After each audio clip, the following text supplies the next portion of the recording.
Are you having some really serious issues with your French Bulldog because they're all of a sudden resource guarding? Well, let's see if we can help with that.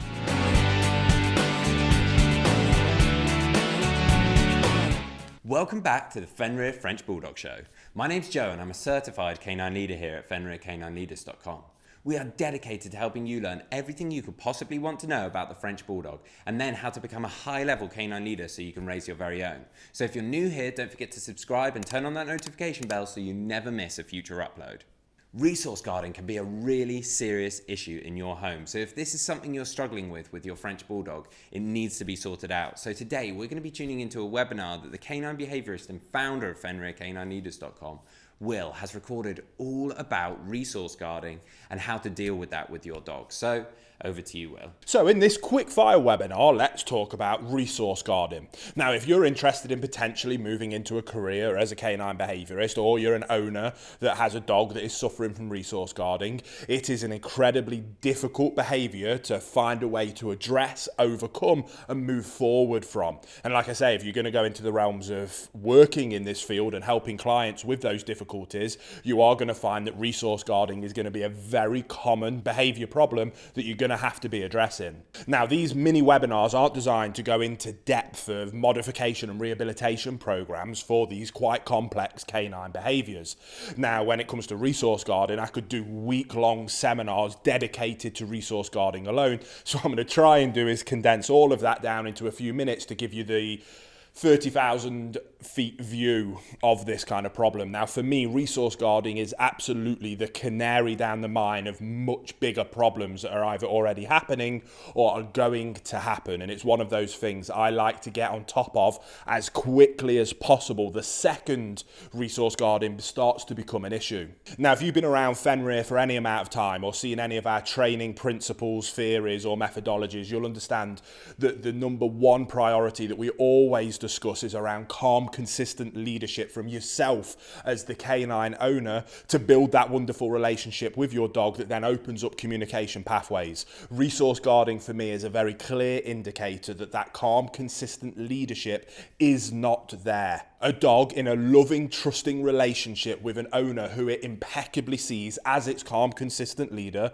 would not dare envision to guard any of his resources, because that dog would more than understand that those resources belong to its calm, consistent leader. And in order to gain access to those valuable resources that it deems worthy of guarding, what it actually needs to do is sit, be calm, patient, well-mannered, and display desirable behaviors, and that is how they gain access to those desirable items that they deem it necessary to guard in the first place. Then building up on top of that relationship and that very clear understanding from the canine psychological point of view, they would then never dream of guarding that from their leader. And if their leader came in and decided that they wanted to take that food or that toy or that comfortable place on the sofa, they would have absolutely no issues in giving up that resource to their leader. Now, that doesn't necessarily mean that we're going into the realms of dominance and that we need to beat our dogs into submission to achieve that. By no means whatsoever.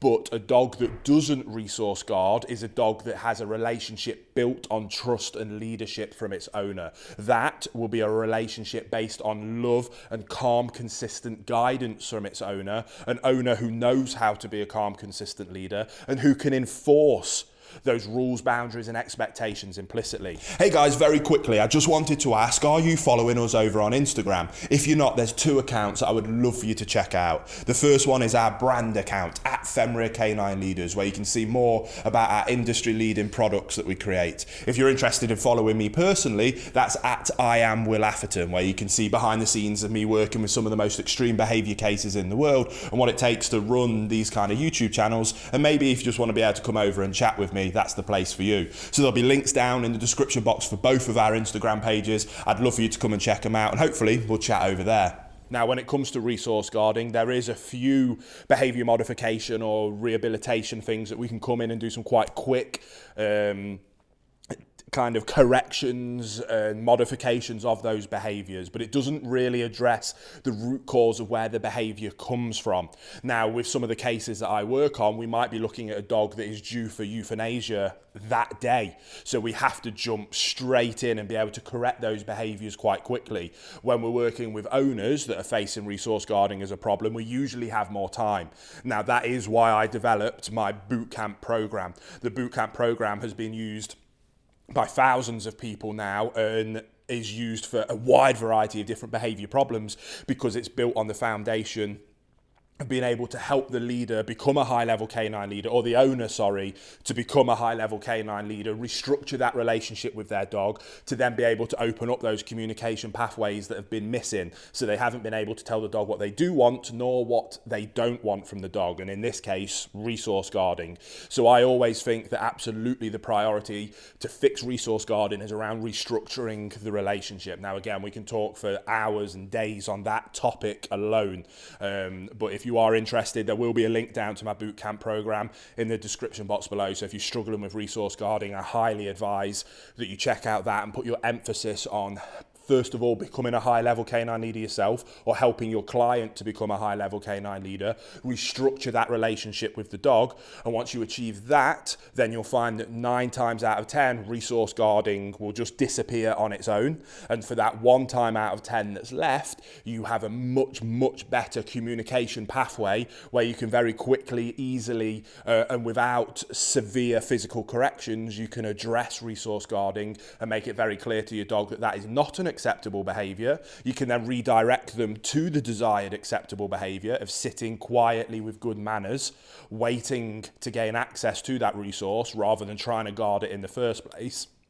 And you'll quickly have a dog that seeks to display those desirable behaviours rather than the undesirable ones. So that was a very quick fire breakdown of resource guarding to give you, like I say, that 30,000 feet overview of the topic. In some of our other projects, we're going to go into much, much, much more detail of the intricacies and the finesse of resource guarding. But if you have it yourself or a client does, it's that canary down the mine. It's that initial warning sign that there is a problem with the relationship, and that must be addressed through restructuring the relationship by, first of all, becoming a calm, consistent leader. So I hope you enjoyed the video and I hope you found it helpful. There you have it, guys. Some really useful tips and tricks that you can start putting into practice straight away with your French Bulldog.